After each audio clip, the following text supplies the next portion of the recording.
KIADB ಸಂಸ್ಥೆಯು ಆನೇಕಲ್ ತಾಲೂಕಿನ ಕೃಷಿ ಭೂಮಿಗಳ ಮೇಲೆ ಹೊರಡಿಸಿರುವ ಭೂಸ್ವಾಧೀನ ಆದೇಶವನ್ನು ಕೂಡಲೇ ಹಿಂಪಡೆಯಬೇಕು ಎಂದು ಆಗ್ರಹಿಸಿ ಆನೇಕಲ್ ತಾಲೂಕು ಭೂಸ್ವಾಧೀನ ವಿರೋಧಿ ಹೋರಾಟ ಸಮಿತಿ ಪದಾಧಿಕಾರಿಗಳು ಆನೇಕಲ್ ತಾಲೂಕಿನ ಮುತ್ತನಾಳೂರು ಗ್ರಾಮದಲ್ಲಿ ಅನಿರ್ದಿಷ್ಟಾವಧಿ ಅಹೋರಾತ್ರಿ ಧರಣಿ ಸತ್ಯಾಗ್ರಹ ಹಮ್ಮಿಕೊಂಡಿದ್ದು, ಇಂದಿಗೆ 14ನೇ ದಿನಕ್ಕೆ ಕಾಲಿಟ್ಟಿದ್ದು, ಇನ್ನು ಧರಣಿ ನಡೆಯುತ್ತಿರುವ ಸ್ಥಳಕ್ಕೆ ಇಂದು ಸರ್ಜಾಪುರ ಹೋಬಳಿಯ ಉಪ ತಹಶೀಲ್ದಾರ್ ಮಂಜುನಾಥ್ ರೆಡ್ಡಿ ಹಾಗೂ ರಾಜಸ್ವ ನಿರೀಕ್ಷಕರಾದ ಪ್ರಶಾಂತ್ ರವರು ಭೇಟಿ ನೀಡಿದ ರೈತರ ಮನವಿ ಸ್ವೀಕರಿಸಿ ನಂತರ ಮಾತನಾಡಿದರು.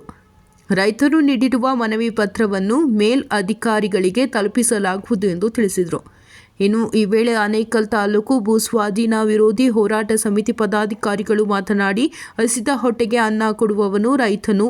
ಅಂತಹ ರೈತನನ್ನು ಕೈಗಾರಿಕೆಗಳ ನಿರ್ಮಾಣ ನೆಪದಲ್ಲಿ ಮತ್ತು ಶಿಫ್ಟ್ ಸಿಟಿ ಹೆಸರಿನಲ್ಲಿ ರೈತನ ಫಲವತ್ತಾದ ಭೂಮಿಯನ್ನು ಕೆಐಎಡಿಬಿ ಸಂಸ್ಥೆಯು ಭೂಸ್ವಾಧೀನ ಮಾಡಿಕೊಳ್ಳುವುದು ಎಷ್ಟು ಸರಿ?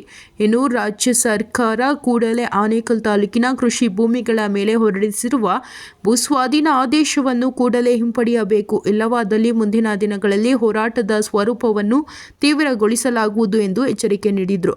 ಇನ್ನು ಸ್ಥಳದಲ್ಲಿ ಆನೇಕಲ್ ತಾಲೂಕು ಭೂಸ್ವಾಧೀನ ವಿರೋಧಿ ಹೋರಾಟ ಸಮಿತಿ ಪದಾಧಿಕಾರಿಗಳು ಮತ್ತು ರೈತರು ಭಾಗವಹಿಸಿದರು.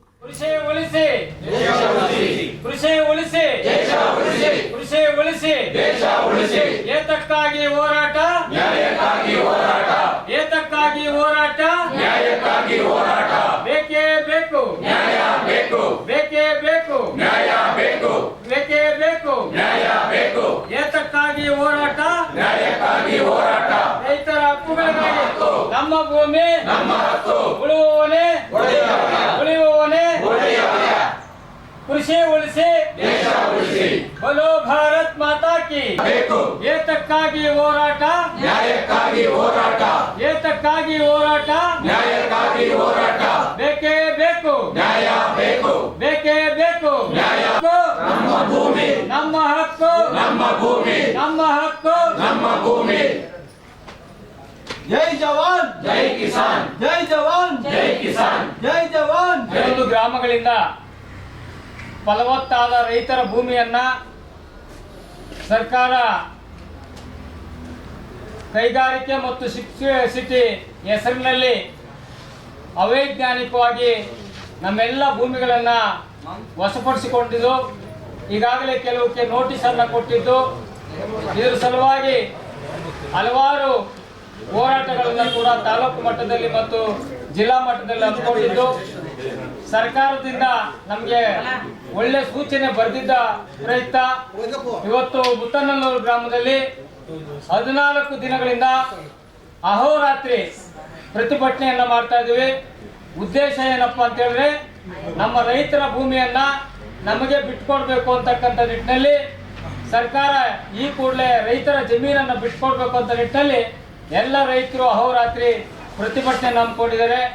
ಈ ಒಂದು ಪ್ರತಿಭಟನಾ ಸ್ಥಳಕ್ಕೆ ಈ ಭಾಗದ ಉಪ ತಹಶೀಲ್ದಾರ್ ಆದಂಥ ನಮ್ಮ ಮಂಜುನಾಥ್ ರೆಡ್ಡಿ ಅವರು ಬಂದಿದ್ದಾರೆ, ಹಾಗೂ ನಮ್ಮ ರೆವಿನ್ಯೂ ಇನ್ಸ್ಪೆಕ್ಟರ್ ಆದಂಥ ಪ್ರಶಾಂತ್ ಅವರು ಬಂದಿದ್ದಾರೆ. ನಮ್ಮ ಮನವಿ ಏನಂತ ಹೇಳಿದ್ರೆ, ನಮ್ಮೆಲ್ಲ ರೈತರ ಒಕ್ಕೂಟರ ಮನವಿ ಏನಪ್ಪ ಅಂದರೆ, ಈಗಾಗಲೇ ಆನೇಕಲ್ ತಾಲೂಕಿನಲ್ಲಿ ಹಲವಾರು ಕೈಗಾರಿಕಾ ಪ್ರದೇಶಗಳಿದ್ದಾವೆ, ವಸತಿ ಬಡಾವಣೆಗಳಿದ್ದಾವೆ, ಉಳಿದ ಅಲ್ಪ ಸ್ವಲ್ಪ ಜಮೀನುಗಳಿದ್ದು ಆ ಜಮೀನುಗಳನ್ನು ಕೂಡ ಕಸಿದುಕೊಂಡ್ರೆ ಈ ಭಾಗದ ರೈತರಿಗೆ ಬಹಳಷ್ಟು ಅನ್ಯಾಯ ಆಗ್ತದೆ. ಮತ್ತು ಯಾರೋ ಒಂದು ವರದಿಯನ್ನು ಕೊಟ್ಟಾಗ ಅವೈಜ್ಞಾನಿಕವಾಗಿ ಬರಡು ಭೂಮಿ ಅಂತ ಕೊಟ್ಟಿದ್ದಾರೆ, ಇದು ಫಲವತ್ತಾದ ಭೂಮಿ, ನಾವು ನಿಮ್ಮಲ್ಲಿ ಮನವಿ ಮಾಡ್ಕೊಳ್ತೇವೆ, ನೀವು ಮತ್ತೊಮ್ಮೆ ಇದನ್ನು ಸರ್ವೆ ಮಾಡ್ತಕ್ಕಂಥ ಕೆಲಸವನ್ನು ಮಾಡಬೇಕು. ಮತ್ತು ರೈತರ ಈ ಪ್ರತಿಭಟನೆ ವಿಚಾರವನ್ನು ಮೊನ್ನೆ ತಹಶೀಲ್ದಾರ್ ಮುಖಾಂತರ, ಜಿಲ್ಲಾಧಿಕಾರಿಗಳ ಮುಖಾಂತರ ಮುಖ್ಯಮಂತ್ರಿಗಳಿಗೆ ಈ ರೀತಿಯಾಗಿ ಈ ಗ್ರಾಮ ಮಟ್ಟದಲ್ಲೇ ರೈತರು ತಮ್ಮ ಅಹೋರಾತ್ರಿ ಪ್ರತಿಭಟನೆ ಮಾಡ್ತಾ ಇದ್ದಾರೆ, ರೈತರಿಗೆ ಏನಾದರೂ ಹೆಚ್ಚು ಕಡಿಮೆ ಆದರೆ ಸರ್ಕಾರ ನೇರ ಹೊಣೆ ಆಗ್ತದೆ ಅಂತಕ್ಕಂಥ ವಿಚಾರವನ್ನು ತಾವು ತಿಳಿಸಬೇಕು ಅಂತಕ್ಕಂಥದ್ದು. ಮುಂದಿನ ದಿನಗಳಲ್ಲಿ ತಹಶೀಲ್ದಾರ್ ಮತ್ತು ಜಿಲ್ಲಾಧಿಕಾರಿಗಳನ್ನು ಕೂಡ ತಾವು, ಯಾಕಂದರೆ ಕಂದಾಯ ಅಧಿಕಾರಿಗಳು ನೀವೇ ನೇರವಾಗಿರೋದ್ರಿಂದ ಈ ಎಲ್ಲ ವಿಚಾರವನ್ನು ಸರ್ಕಾರದ ಗಮನಕ್ಕೆ ತರಬೇಕು ಅಂತೇಳಿ ಇವತ್ತು 14 ದಿನ ಆಗಿದೆ, ತಾವು ಇವತ್ತು ಇವತ್ತಿಗೆ 14 ದಿನ ಆಯಿತು ನಮ್ಮ ಈ ಚಳುವಳಿ ಪ್ರಾರಂಭವಾಗಿ. ಇವತ್ತು ನಮ್ಮ ತಾಲೂಕು ಕಚೇರಿಗೆ ನಮ್ಮ ಮಾತು ಇವತ್ತು ತಲುಪಿದೆ ಅನ್ನೋ ಒಂದು ಮಾಹಿತಿ ನಮಗೆ ನಮ್ಮ ಚಿನ್ನಪ್ಪನವ್ರ ಮೂಲಕ ಗೊತ್ತಾಯ್ತು. ನಾವು ಇಷ್ಟು ದಿನದವರೆಗೂ ಇದ್ದೀವಿ. ಯಾವುದೇ ಒಂದು ಅಧಿಕಾರಿ ಆಗಲಿ, ಯಾವುದೇ ಒಬ್ಬ RIV ಆಗಲಿ, ಇಲ್ಲ ಉಪ ತಹಶೀಲ್ದಾರ್ ಆಗಲಿ, ಇಲ್ಲ ತಹಶೀಲ್ದಾರ್ ಆಗಲಿ, ಯಾರು ನಮ್ಮ ರೈತರ ಕಷ್ಟ ಏನು ಅಂತ ಭೇಟಿ ನೀಡುವಂತ ಕೆಲಸ ಇವತ್ತು ಮಾಡಿರ್ಲಿಲ್ಲ. ಈಗ ಬಂದಿದ್ದಾರೆ, ನಾವು ಸಂತೋಷ ಪಡ್ತಾ ಇದ್ದೀವಿ. ಇಲ್ಲಿ ನಮ್ಮ ಅಹವಾಲು ಏನು ಅಂದ್ರೆ, ನಾವು ಯಾವುದೇ ಕಾರಣಕ್ಕೂ ನಮ್ಮ ಹೋಬಳಿ ಅಲ್ಲ, ನಮ್ಮ ತಾಲೂಕಲ್ಲಿ ಯಾವುದೇ ಕಾರಣಕ್ಕೂ 1 ಇಂಚಿನೆಲ್ಲ ನಾವು ಸರ್ಕಾರಕ್ಕೆ ಬಿಡೋದಿಲ್ಲ ಅನ್ನೋದು ಒಂದು. ಇನ್ನೊಂದು ವಿಶೇಷವಾಗಿ ಇವತ್ತು ನಮ್ಮ RIV ಇರ್ಬೋದು, ಇಲ್ಲಿ ನಮ್ಮ DT ಅವ್ರು ಇರ್ಬೋದು, ಡೆಪ್ಯೂಟಿ ತಹಶೀಲ್ದಾರ್ ಇರ್ಬೋದು, ಇವ್ರಿಗೆಲ್ಲ ಗೊತ್ತು ಯಾವ್ಯಾವ ಜಾಗದಲ್ಲಿ ಯಾವ್ಯಾವ ಜಮೀನಲ್ಲಿ ಯಾವ್ಯಾವ ರೈತ ಇದ್ದಾನೆ, ಏನೇನ್ ಬೆಳೆ ಬೆಳೀತಾ ಇದ್ದಾನೆ ಅನ್ನೋದು ಪ್ರತಿಯೊಂದು ವಿಚಾರನೂ ಅವ್ರಿಗೆ ಗೊತ್ತು. ಅದರಿಂದ ತಾವುಗಳು ಇವತ್ತು ನಮ್ಮ ಮನವಿ ನೀವು ಸರ್ಕಾರಕ್ಕೆ ನೀಡುವ ಮೂಲಕ ನಮ್ಗೆ ನಿಮ್ಮ ತಾವು ಹೆಚ್ಚಾಗಿ ಸ್ಪಂದನೆ ಕೊಟ್ಟು ನಮ್ಮ ರೈತರಿಗೆ ಸ್ಪಂದನೆ ಕೊಡಬೇಕು ಅಂತ ನಮ್ಮ ಮಾತು ಹೇಳ್ತಾ, ಈಗ ಏನು ನಾವು ಕೊಡುವಂತ ಅರ್ಜಿ ಏನಿರುತ್ತೆ, ಅಹವಾಲು ಏನು ನೀವು ಸರ್ಕಾರಕ್ಕೆ ತಲುಪಿಸಿ ನಮಗೆ ಈ ಭೂಮಿ ಬಂಜರ ಭೂಮಿನ ಇಲ್ಲ ಬೆಳೆ ಫಲವತ್ತಾದ ಭೂಮಿನ ಅಂತ ನಮಗೆ ಸ್ಪಷ್ಟವಾದ ವರದಿಯನ್ನು ಇನ್ನು 25ನೇ ತಾರೀಕೊಳಗೆ ತಾವು ಮೇಲಧಿಕಾರಿಗಳೊಂದಿಗೆ ಅಥವಾ KDB ಮುಖ್ಯ ಅಧಿಕಾರಿಗಳೊಂದಿಗೆ ತಾವು ಪತ್ರದ ಮುಖೇನ ನಮಗೆ ವರದಿ ಸಲ್ಲಿಸಬೇಕಂತ ನಮ್ಮ ಉಪ ತಹಶೀಲ್ದಾರ್ ಅವರ ಮೂಲಕ ನಾವು ಸರ್ಕಾರಕ್ಕೆ ಒಂದು ಪತ್ರ ಬರಿತಾ ಇದ್ದೀವಿ.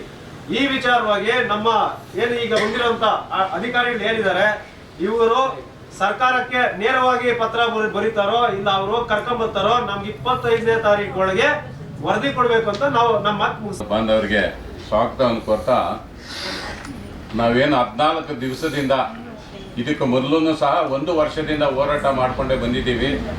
ಆದ್ರೇನು ಸಹ ಸರ್ಕಾರ ನಮ್ಮ ಭೂಮಿಯನ್ನು ಈಗಾಗಲೇ ನೋಟಿಫಿಕೇಶನ್ ಮಾಡ್ತಾ ಇದ್ದಾರೆ. ದಯವಿಟ್ಟು ಈಗಿನ ಇಲ್ಲಿ ಬಂದಿರತಕ್ಕಂಥ ಉಪ ತಹಸೀಲ್ದಾರರು ಮತ್ತು RI ಅವರಿಗೆ ಮತ್ತೆ ತಹಸೀಲ್ದಾರ್ಗೆ ಏನು ಹೇಳ್ತಾ ಇದ್ದೀವಿ ಅಂದರೆ, ಇದು ಅವ್ರು ಏನೇ ಸರ್ಕಾರದಲ್ಲಿ ನಮ್ಮ ಪಾಣಿಗಳಲ್ಲಿ KEDB ಅಂತ ಹೆಸರುಗಳನ್ನ ದಯವಿಟ್ಟು ನೀವು ಅದಕ್ಕೆ ಸಹಕಾರ ಕೊಡದೆ ಅದನ್ನ ನಿಲ್ಲಿಸಬೇಕು, ಸೇರಿಸಬಾರ್ದು ಅಂತ ನಮ್ಮ ರೈತರ ಪರವಾಗಿ ನಾನು ಘಂಟಾಘೋಷವಾಗಿ ಹೇಳ್ತಾ ಇದ್ದೇನೆ.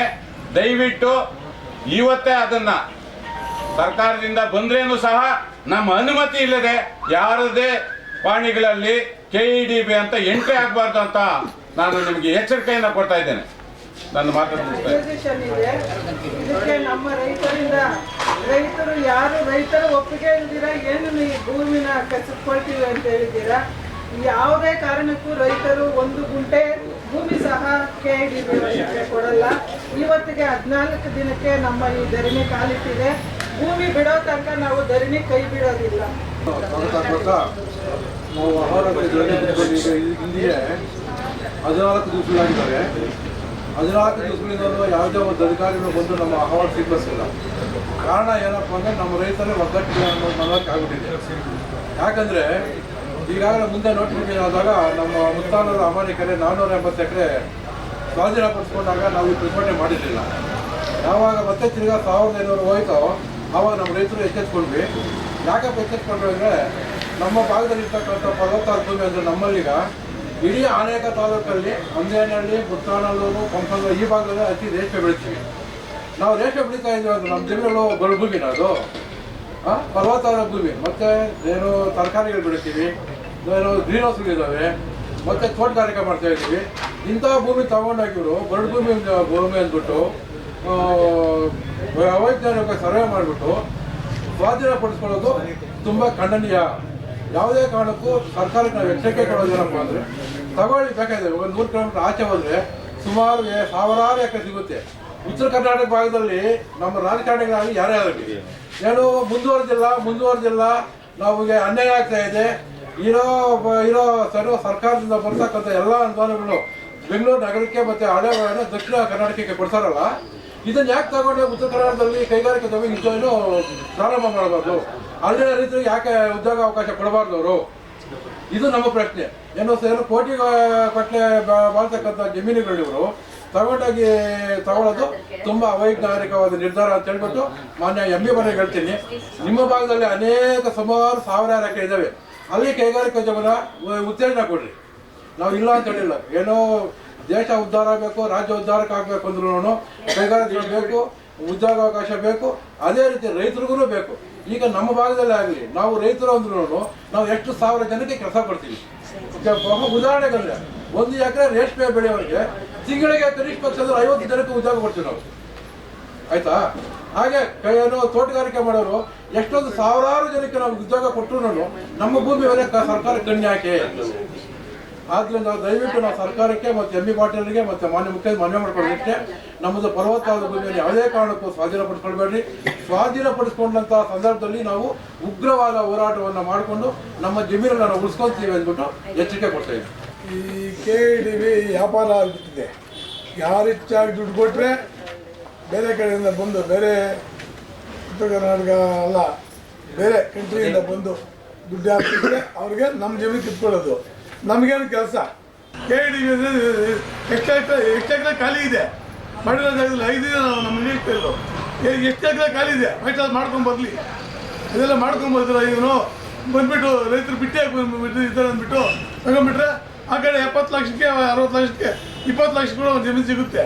ತಗೊಂಡು ಆ ಕಡೆ ಹೋಗ್ಬಿಟ್ಟು ಇಲ್ಲಿ ಕೋಟಿಗಳು ಮಾಡೋ ಜಮೀನು ಕಿತ್ಕೊಂಡ್ಬಿಟ್ರೆ ಇವರು ಬೆಂಗಳೂರು ಪಕ್ಕದಲ್ಲಿ ಬೆಂಗಳೂರು ಜನಕ್ಕೆ ಆಗಿರ್ಬೋದು, ಕರ್ನಾಟಕ ರಾಜ್ಯ ಜನಕ್ಕೆ ಆಗಿರ್ಬೋದು, ಅಂದೇನಹಳ್ಳಿ ಭಾಗದಲ್ಲೂ ತರಕಾರಿ ಬೆಳೀತಾ ಇದ್ದಾರೆ, ನಮ್ಮ ಭಾಗದಲ್ಲಿ ರೇಷ್ಮೆ ಬೆಳೀತಾ ಇದ್ದಾರೆ, ಮತ್ತೆ ಸಮನಹಳ್ಳಿ ಭಾಗದಲ್ಲೂ ತರಕಾರಿಗಳು ಮತ್ತೆ ರಾಗಿಯ ಖನಿಜ ಅಂತ ಪ್ರಸಿದ್ಧಿ ಆಗಿರೋ ನಮ್ಮ ಆನೇಕಲ್ ತಾಲೂಕು ನಾವು ರಾಗಿ ಬೆಳೆದು ಬೇರೆ ಪ್ರದೇಶಗಳಿಗೂ ಸರಬರಾಜು ಮಾಡ್ತಾ ಇದ್ದೀವಿ. ಈಗ ಗೌರ್ಮೆಂಟ್ ಸೊಸೈಟಿನೇ ತಗೊಂತಾ ಇದೆ, ಬೆಂಬಲ ಬೆಲೆ ಕೊಟ್ಟು ರಾಗಿ ಖರೀದಿ ಮಾಡ್ತಾ ಇದೆ. ಅಲ್ಲಿ ಎಷ್ಟು ರಾಗಿ ಹೋಗಿದೆ ಅಂತ ಕೂಡ ಪರಿಶೀಲನೆ ಮಾಡ್ಬೋದು ಅಧಿಕಾರಿಗಳು. ಇನ್ನೊಂದು ಏನು ಹೇಳ್ಬೇಕಂದ್ರೆ ITBT ಕಂಪ್ನಿಗಳು ಯಾವುದೇ ಆಹಾರ ಪದಾರ್ಥನ ತಯಾರು ಮಾಡೋದಕ್ಕಾಗೋದಿಲ್ಲ, ಹೌದಲ್ವಾ? ನಮ್ಮ ರೈತರಿಗೆ ಏನೋ ಎಲ್ಲ ಆಹಾರ ಉತ್ಪಾದನೆ ಮಾಡೋ ನಾವು ಕಂಪ್ನಿಗಳು ಎಲ್ಲ ಆಹಾರ ಪದಾರ್ಥ ಉತ್ಪಾದನೆ ಮಾಡ್ತಾ ಇದ್ದೀವಿ. ITBT ಕಂಪ್ನಿಗಳು ಯಾವುದು ಉತ್ಪಾದನೆ ಮಾಡಲ್ಲ, ರೈತರು ಬೆಳೆದಿದ್ದನ್ನೇ ತಿನ್ಬೇಕು ಅವರು.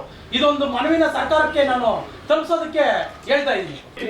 ಮುಖ್ಯವಾಗಿ ಸರ್ಜಾಪುರ ಹೋಬಳಿನಲ್ಲಿ ಎಷ್ಟು ರೇಷ್ಮೆ ಗೂಡು ಉತ್ಪಾದನೆ ಆಗ್ತದೆ, ಸರ್ಕಾರಕ್ಕೆ ರೇಷ್ಮೆ ಉತ್ಪಾದನೆಯಲ್ಲಿ ನಮ್ಮ ಕರ್ನಾಟಕ ಸರ್ಕಾರದಿಂದ ನಮ್ಗೆ ಪ್ರತ್ಯೇಕವಾಗಿ ನಮ್ಮ ಸರ್ಜಾಪುರ ಹೋಬಳಿನಲ್ಲಿ ಎಷ್ಟು ಕೊಡುಗೆ ಕೊಡ್ತಾ ಇದ್ದಾರೆ ಅದೆಲ್ಲ ರೇಷ್ಮೆ ಇಲಾಖೆನಲ್ಲೇ ಅದ್ರ ಬಗ್ಗೆ ವರದಿ ಸಿಗ್ತದೆ.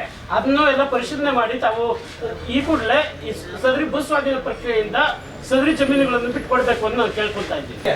ರೇಷ್ಮೆ ಇಲಾಖೆಯಿಂದ, ತೋಟಗಾರಿಕೆ ಇಲಾಖೆಯಿಂದ, ಕೃಷಿ ಇಲಾಖೆಯಿಂದ ಮತ್ತೆ ಡೈರಿಗಳಿಂದ ಎಲ್ಲ ಪತ್ರಗಳನ್ನು ಸರ್ಕಾರಕ್ಕೆ ನೀಡಲಾಗಿದೆ. ಅದೆಲ್ಲ ಅವ್ರು ಪರಿಶೀಲನೆ ಮಾಡಿದಾರೋ ಡಿಸ್ಪ್ಯೂಟ್ ಹಾಕಿದಾರೋ ಗೊತ್ತಿಲ್ಲ.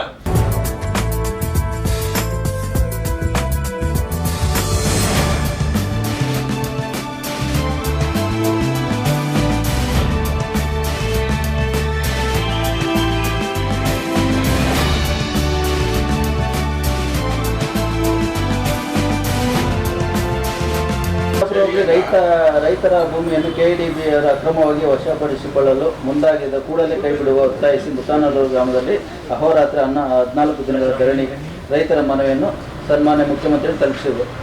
ಇದನ್ನು ತಹಸೀಲ್ದಾರ್ ಮುಖಾಂತರ ಸರ್ಕಾರಕ್ಕೆ ಕಳಿಸ್ಕೊಟ್ಟಿದೆ.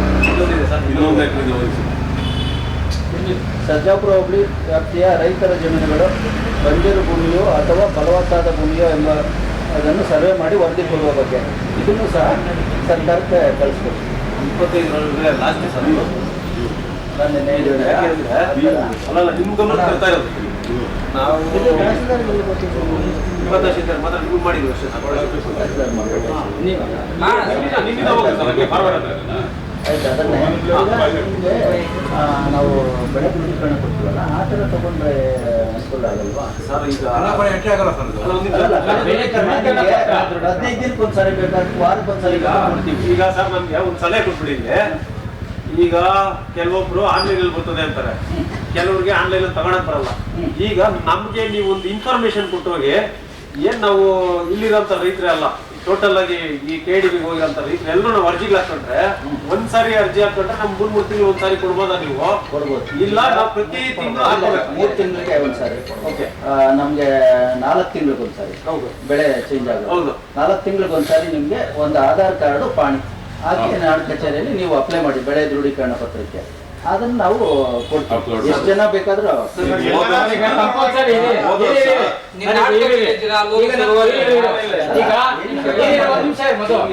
ಈಗ ಸಾರ್ ಈಗ ಹೊಸದಾಗಿ ನಮ್ಗೊಂದು ಮಾಹಿತಿ ಕೊಟ್ಟು ಏನಂದ್ರೆ ದೃಢೀಕರಣ ಪತ್ರ ಕೊಡ್ತೀನಿ ಅಂತ. ನಾನೇನಾದ್ರು ಮನವಿ ಅಂದ್ರೆ ಒಟ್ಟಾರೆಗೆ ಎಷ್ಟು ಜನ ಪಾಣಿ ಇದೆ ಅಷ್ಟು ಜನದ ಪಾಣಿಯನ್ನ ಈ ಹೋರಾಟ ಸಲುವಾಗಿ ನಮಗೆ ಅವರು ಕೈ ಜೋಡಿಸಿದ್ವಿ. ಅಷ್ಟು ಜನನ ಒಬ್ರು ಬರ್ತಾರೆ ಎಲ್ಲ ಕಲೆಕ್ಟ್ ಮಾಡಿ ನೀವು ನಾವು ತುರ್ತಾಗಿ ಒಂದೇ ಸಾರಿ ಈ 4 ತಿಂಗಳು ಗ್ರಾಮ ಪಂಚಾಯತಿಯಲ್ಲಿ ಬಾಪೂಜಿ ಸೇವಾ ಕೇಂದ್ರ ಇದೆ. Okay. ಎಲ್ಲಾದ್ರೂ ಅಪ್ಲಿಕೇಶನ್ ಹಾಕೋಬೇಕು. ಗ್ರಾಮವನ್ನೆಲ್ಲಾದ್ರೂ ಆನ್ಲೈನ್ ಅಲ್ಲಿ ಹಾಕ್ಬೇಕು. ನಿಮಗೆ ಆನ್ಲೈನ್ 15 ಜಾಗದಲ್ಲಿ ಹಾಕ್ಬೋದು. ಅಲ್ಲ, ಬೆಳೆದೇನಾದ್ರೂ ಫೋಟೋ ಇರ್ಬೇಕಾ? ಬೆಳೆ ಫೋಟೋ ಬೇಕಾದ್ರೆ ನೀವು ಹಾಕಿ ನಮ್ಮ ನೋಡಿ, ಮತ್ತೆ ನಾವು ತಗೊಂಡೋಗಿ ಕೃಷಿ ರೈತ ಸಂಪರ್ಕ ಕೇಂದ್ರದಲ್ಲಿ ಕೊಟ್ಟು ಅಲ್ಲಿಂದ ಮತ್ತೆ FID ಇದು ರಾಗಿ ಕೇಂದ್ರಕ್ಕೆ ಹೋಗಿ ಅಲ್ಲಿಂದ ಇಷ್ಟು ಸರ್ಕಸ್ ಮಾಡ್ಬೇಕಾಗಿರೋಂತ ಕೆಲಸ ಬರ್ತಾ ಇದೆ. ಅದರಿಂದ ತಾವುಗಳು ಇನ್ನು ಮುಂದೆ ಈಗ ಆಗಿರೋದನ್ನ ಸರಿಪಡಿಸೋದಕ್ಕೆ ಇವಾಗ ಆಗಲ್ಲ. ಇನ್ನು ಮುಂದೆ ಯಾರು ನೀವು ಸರ್ವೆ ಮಾಡೋದಕ್ಕೆ ಮುಖ್ಯವಾಗಿ ನೀವು ನೇಮಕ ಮಾಡಿರ್ತೀರಾ ಅವ್ರಿಗೆ ಕ್ಲಿಯರ್ ಅಂಡ್ ಕಟ್ ಡೈರೆಕ್ಷನ್ಸ್ ಹೇಳಿ, ನಾಳೆ ದಿನ ಏನಾದ್ರೂ ಏರುಪೇರು ಆಯ್ತು ಅಂದ್ರೆ ರೈತರು ಸುಮ್ಮನೆ ಇರಲ್ಲ ಅನ್ನುವಂತ ಎಚ್ಚರಿಕೆ ಅವ್ರಿಗೆ ಕೊಡ್ರಿ ನೀವು.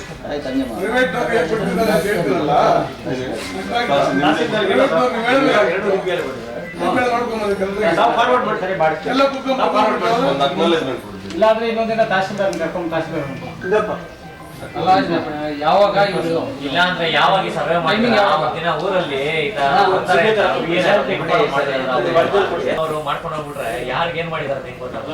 ಈಗ ಇದರ ಸಾಕು ಹೇಳ್ದಂಗೆ ಒಟ್ಟಾರೆ ಏನಂದ್ರೆ ಒಂದು ವ್ಯವಸ್ಥಿತವಾಗಿ ಪಿತೂರಿ ಮಾಡಿರೋದು. ಏನಂದ್ರೆ ಖಾಸಗಿಯವರು ಕೊಟ್ಟು ಹೊರಡಂತ ಮಾಡಿ ಅದು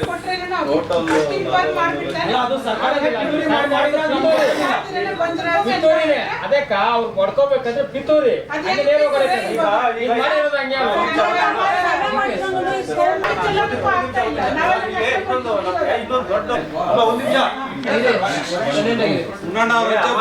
ಏನಾಗಿದೆ ಎಷ್ಟೇ ಕ್ರಮ ಇರೋದು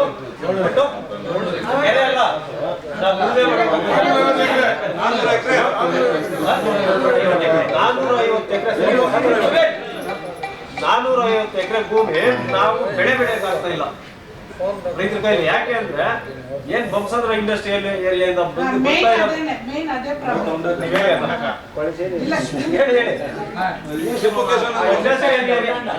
ಇಂಡಸ್ಟ್ರಿಯಲ್ ಏರಿಯಾದಿಂದ ಬರ್ತಾ ಇರೋಂತ ನೀರು ಸೀದಾ ರೈತರ ಜಮೀನಿನ ಮೇಲೆ ಹೋಗ್ತಾ ಇದೆ.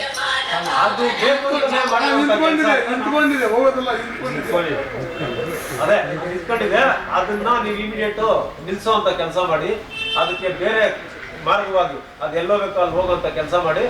ನೀವು ಇವತ್ತಿಂದ ಅದನ್ನ ನಮ್ಗೆ ಆ ನೀರು ಬರ್ದಿರೋಂಗೆ ನೀವು ಅದನ್ನ ಕ್ಲಿಯರ್ ಮಾಡಿಕೊಟ್ರೆ ನಾವು ವ್ಯವಸಾಯ ಮಾಡ್ತೀವಿ.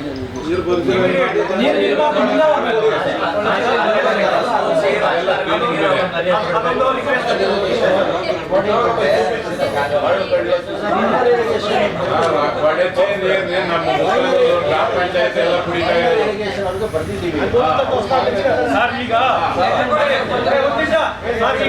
ಇನ್ನೊಂದು ಏನ್ ಗೊತ್ತಾ ಸರ್,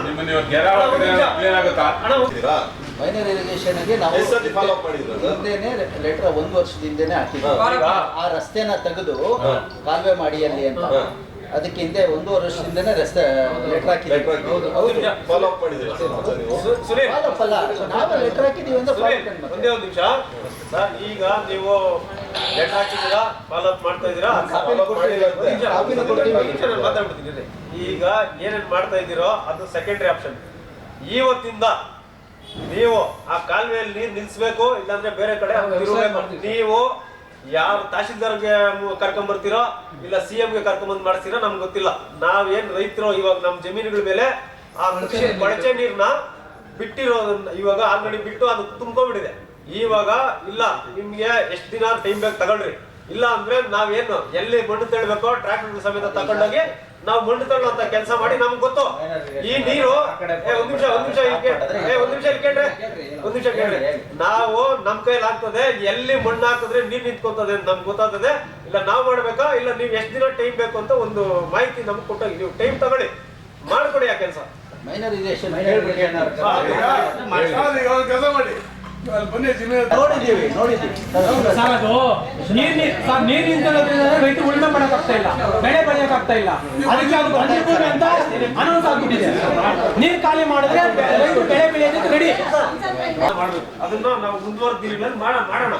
ಇವಾಗ ನೋಡಪ್ಪ ಇಲ್ಲಿ ಹೆಂಗಿರ್ಬೇಕು ಗೊತ್ತಾ, ನಾವು ಇವತ್ತು ಆಗ್ಬೇಕು ಅಂದ್ರೆ ಇವಾಗ ಬರ್ದ್ಬಿಡ್ರಿ ಅರ್ಜಿ. ಈ ರೀತಿ ಸಮಸ್ಯೆ ಆಗ್ತಾ ಇದೆ ನಮ್ಗೆ, ಈ ರೀತಿ ತೊಂದರೆ ಆಗ್ತದೆ, ಇವಾಗ ಅರ್ಜಿ ಬರ್ದು ಇವಾಗ ಹೋಗ್ಬಿಡ್ಬೇಕು, ಅದು ಫಾರ್ವರ್ಡ್ ಆಗ್ಬಿಡ್ಬೇಕು. ಆ ಕೆಲಸ ಮಾಡ್ರೆ ಯಾಕಾಗಲ್ಲ ನಾವು